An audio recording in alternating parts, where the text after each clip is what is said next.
Whee! Hi. I'm going to be narrowcasting a little bit with this one. This is not a video about Steven Crowder, really. It's a video about freedom of speech and what that means and how to protect it. And when I say that, maybe you think you know what I mean. A lot of people have a certain take on this subject. The idea that, although we may not like Steven Crowder's shitty behavior, we must defend his right to perform it on YouTube, lest they crack down on us later. If we demand YouTube do something about harassment on its platform, we're handing over the reins of censorship to an evil corporation. That is not my position. That is actually the position I intend to rebut with this video. That received wisdom, I feel, is naivety disguising itself as cynicism. It takes for granted a lot of things that complicate that simple narrative, namely that YouTube already has that horrific power, already wields it against us, and doesn't benefit when we demand that they use it to protect its users. But let me just step back for a second and explain the situation to the 2 or 3 not extremely online people in the audience who might not know what I'm even referring to. Steven Crowder, the living meme right-wing comedian, is currently under fire for a small selection of the extremely homophobic comments he's made over the years. And by under fire, I mean the subject of some pretty even-keeled criticism. On May 30th, Vox columnist Carlos Maza wrote a Twitter thread detailing some of the harassment he has received at the hands of Crowder's fans, after Crowder made some pretty fucking gross comments about him, repeatedly, over the course of several years. Crowder has called Carlos, quote, a lispy queer, an anchor baby, and told him he's been given a free pass for being a crappy writer because he's gay. Maza has been doxxed by Crowder's fanboys and, all around, been made to feel pretty unsafe by YouTube's refusal to enforce its own rules against harassment. YouTube's response was indelicate. They decided that Crowder's direct targeted harassment of a gay man on their platform was uncomfortable, but ultimately permissible. As an open platform, it's crucial for us to allow everyone from creators to journalists to late-night TV hosts to express their opinions within the scope of our policies. Opinions could be deeply offensive, but if they don't violate our policies, they'll remain on our site. That's interesting to me. It makes me wonder if YouTube's harassment policies are publicly available and directly contradict what they're saying. And oh, hey, would you look at that? They do! Content or behavior intended to maliciously harass, threaten, or bully others is not allowed on YouTube. Now, I get it. This is a pretty fine line. Who knows the exact moment that gentle mockery and joking around turns into bullying? I don't know where the boundary is, and I think there are a lot of edge cases we could have a debate about. But this isn't one of them. Violence, filth. Okay, so the little queer could eat his chips all nonchalantly. It's code for rape, Mr. Queer eating chips on the Vox channel. Chip, chip, chip, chip, but you can eat just one. Like dicks. This is what Mr. Gay Vox wants to do. Mr. Token Vox Gay Atheist Sprite with surprisingly flaccid chest considering how thin he is. It is. If this is not bullying, then the word bullying doesn't mean anything. This is so cut and dry. What would he have to do to be more of a bully than this? Like, threaten to take Carlos Maza's fucking lunch money? YouTube's definition of bullying that they themselves offered in this very same document is behavior intended to humiliate someone else. So, I think it definitely is intended to do that. Also, it also violates their rules against hate speech, which include using stereotypes that incite or promote hatred based on any of the attributes noted above, one of which is sexual orientation. This can take the form of speech, text, or imagery promoting these stereotypes or treating them as factual. You know, like the stereotype that gay men are very promiscuous and have to put a bunch of dicks in their mouth, like that kind of stereotype? Chip, chip, chip, chip, but you can eat just one. Like dicks. And in case all of that wasn't enough, eagle-eyed viewers might notice that Crowder was wearing a t-shirt with a photo of Che Guevara waving a limp wrist with the tag, "Socialism is for f***." Also available as a onesie for babies. So, YouTube is not only okay with hate speech on its platform, it's okay with hate speech being literally printed onto babies. Just in case anyone was curious how cartoonishly permissible this platform is allowing itself to be. Side note, a lot of nincompoops are trying to insist that the shirt actually says socialism is for figs, because the place where Che Guevara was killed, they grew a lot of figs there. Now I know the people making this argument are not being honest. But let's just nip it in the bud and point out that were they actually saying figs, they wouldn't censor the word figs, you absolute diaper clowns. Don't worry though, YouTube sprang into action when they were criticized for this and decided to demonetize Steven Crowder's channel. A harsh punishment to be sure, one that YouTube typically reserves for LGBTQ content. They've been demonetized for years, and they don't have thousands of dollars a year's worth of grifting merchandising opportunities like Crowder does. Also, they don't get their monetization back if they just stop selling their homophobic shirts. Also, they don't deserve to be demonetized because they're not being hateful. They're being LGBTQ, which is normal and cool.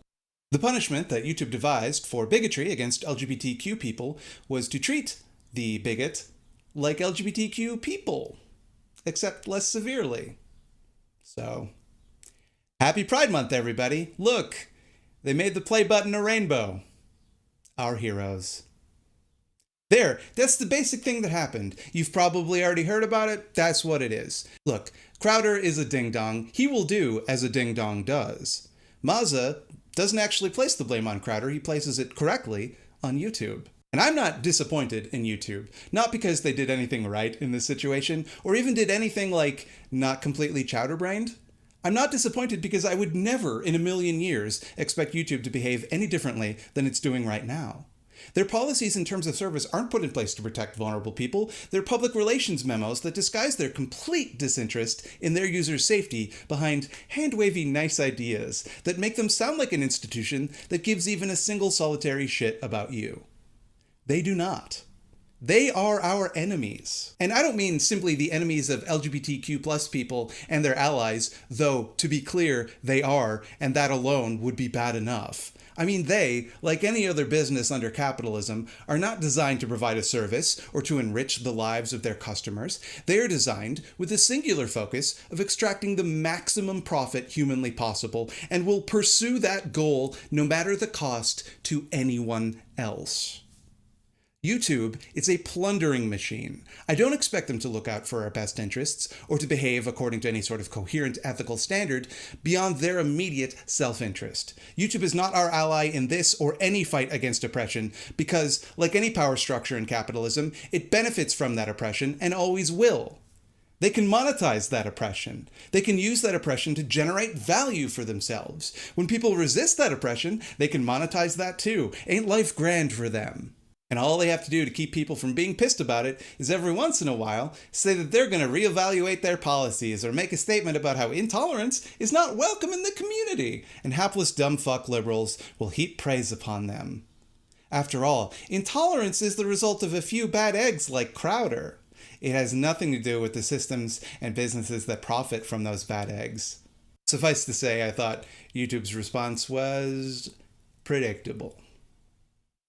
But something that surprised me, something that made me pretty mad actually, was a common reaction I saw from a lot of leftists on Reddit.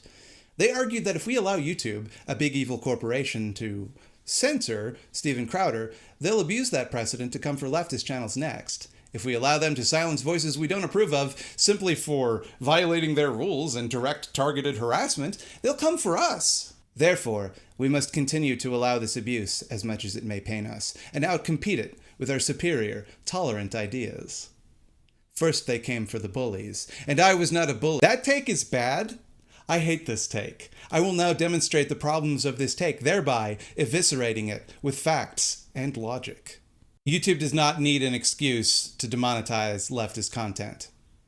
YouTube, the company, a subsidiary of Google, a subsidiary of Alphabet, a subsidiary of Nintendo, owns YouTube, the website, the platform, where you're watching this video right now. They make the rules, they enforce the rules, and nothing, literally not a single goddamn thing they do with it, is within our control. When it comes to what happens on YouTube, they have all of the power, and they can do whatever they want.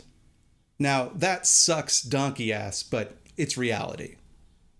Let's say I'm John YouTube, the Chief Entergagement Officer of YouTube. I decide that, you know what, all of these commies are cramping my style. They're not worth the measly little ad revenue they bring in because they might inspire the proletariat to rise up against us and take my cool website and make it better for everybody, and then I can't make any money from it. They don't need and aren't going to wait for an excuse when they feel that leftist content is too dangerous for their bottom line, and make no mistake, that day will come. They'll just do it. They won't justify it. They won't admit they're doing it. They'll just make some changes to their TOS and then just delete willy-nilly, and you can bet your buns it won't generate angry statements from the media or Ted Cruz about how we have to protect freedom of speech. There won't be a backlash. It's a perfectly safe thing for them to do. See, what you have to understand is that the right-wing outrage machine is finely tuned to protect all manner of abusive ding-dongery. These astroturfed phonies come together in rhetorical lockstep, not because they understand the importance of solidarity better than the left does or whatever, but because they're all funded by the same few rich ghouls. They all have the same few pet causes. There is no leftist billionaire equivalent pumping out like Marxist agitprop because billionaires have no interest in destroying the mechanisms by which they became billionaires. So when Crowder finds himself in a bit of a pickle and he's being criticized by leftos, he has a bunch of other powerful media figures and outlets that have a vested interest in protecting him. If, say, Sean Skull came under similar criticism, there are no magazines or advertisers that give even the slightest shit. The use of leftists to these platforms is that we occasionally generate clicks. You clicked on this video, that's it. But rightos? They have millions of dollars in think tank money. They spend millions on advertising on these platforms, including on leftist videos. So even the leftist videos are only useful to YouTube as long as the right wing says they are. They rake in tremendous amounts of sticky, icky cashish in the forms of donations and brand deals. To put it bluntly, they're just a whole hell of a lot more profitable. If you cave to right-wing pressure to ban leftist content, you might make a few communists angry. Big deal. Communists already don't like you, you big rich jerk. I'm a communist. I can confirm. I hate your guts. But if you cave to left-wing pressure to ban right-wing content, you make advertisers and investors angry. Which do you think factors more heavily into YouTube's decision-making process? There's no risk in shutting down leftist speech, or even just any speech critical of the right online. Want to know how I know that? Tech companies do it all the fucking time. Right now. Already. YouTube and other tech companies are already silencing dissident media. In the wake of Crowdergate, YouTube was desperate to convince people they were taking the threat of hate speech on their platform seriously. But at the same time, they were also desperate to not have to do anything and to not have to spend any money. Their response was to algorithmically search for and automatically delete hate speech based on certain signifiers. Can you guess what happened? It started flagging things which attempted to respond to or educate people about hate speech. Like this video from Max Blumenthal tackling the Holocaust revisionism of man-ghoul David Irving. In one case, they deleted a response to Steven Crowder during one of the brief breaks he took in between hate speech outbursts to simply be wrong instead of wrong and hateful. This video by Progress Voice attempted to respond to Crowder's misattributing of a quote by Gregor Strasser to Adolf Hitler. The video by Crowder, with the same subject matter, just, with the details wrong, didn't get touched. So for those of you keeping score, YouTube's response to someone being a bully and a bigot on their platform was to create a method to silence people that criticized him but leave his speech untouched. And still, he complains that he's being censored, and still, there's outrage on his behalf. I saw maybe 2 tweets about Progress Voice's video before it was reinstated. Now, I get it. Progress Voice is a small little channel, but one would think that if this were actually about free speech, or whatever, people would be angrier about the little guy actually getting silenced, rather than the millionaire no longer getting paid to speak. Or how about the time that Tim Pool and the alt-right creeps in his orbit managed to get anarchist news site It's Going Down taken off of Patreon? Do you want to know where I learned about that? From It's Going Down, not from fucking Forbes. And speaking from a more personal place, just look at all the videos that YouTube thoughtlessly deletes after mass flagging campaigns by right-wing trolls. Everyone from Sean Skull to Three Arrows to motherfucking Big Joel of all people have had videos removed and had to fight like hell to get them put back up. Think about the smaller channels without a big audience or community behind them that had this happen to them and nobody even knew. The chuds won't mass flag me though, no matter how hard I try to bait them into it. Obviously, they're afraid of me and my enormous muscles.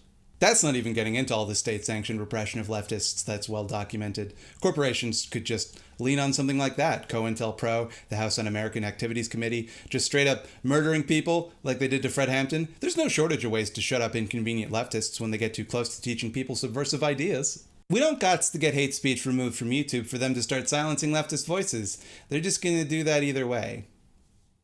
But okay, maybe the far right will go tit for tat and demand we silence leftist voices for retaliation. In fact, they always do.